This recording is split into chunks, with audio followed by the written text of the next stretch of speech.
ఈరోజు మనం చెప్పుకునే నీతి కథ సహకారం అవసరం. ఇంట్లో ఎలుకల బాధ ఎక్కువై పోలయ్య పిల్లిని తెచ్చి పెంచుకోసాగాడు. దాన్ని చూసి ఎలుకలు భయపడి పారిపోయాయి. నెల రోజులైనా వాటి జాడలేదు. దీంతో పోలయ్య భార్య కాంతమ్మ, ఇప్పుడు ఇంట్లో ఒక్క ఎలుక లేదు. ఈ పిల్లికి పాలు పోయడం శుద్ధ దండగా. దీన్ని ఊరు చివర వదిలేసిరండి అంది.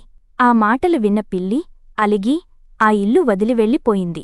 పిల్లి కనిపించకపోవడంతో దాన్ని తీసుకెళ్లి వదిలేయాల్సిన పని తప్పిందని పోలయ్య సంబరపడ్డాడు.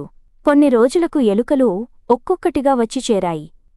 అవి ధాన్యం బస్తాలు కొరికి నాశనం చేశాయి. మరికొన్ని కాంతమ్మ పట్టుచీరలకు రంధ్రాలు చేశాయి. ఏమండోయ్, పిల్లి లేదని ఎలుకలకు తెలిసిపోయింది. వెంటనే దాన్ని తీసుకుని రండి అంది కాంతమ్మ పోలయ్యతో. ఇంటినుంచి బయటకు వచ్చిన పిల్లికి సరైన ఆహారం దొరకలేదు. పిస్, అనవసరంగా ఇల్లు వదిలివచ్చాను అని బాధపడింది. ఓ రోజు ఆ పిల్లిపై ఒక వీధి కుక్క దాడి చేయబోయింది.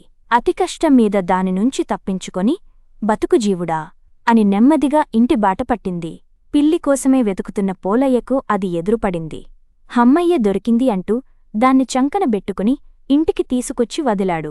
మళ్ళీ మ్యావ్ మ్యావ్ అంటూ ఇంట్లో తిరుగుతున్న పిల్లిని చూసి, బాబోయ్, ఇది మళ్ళీ వచ్చేసింది అనుకుంటూ ఎలుకలు పారిపోయాయి.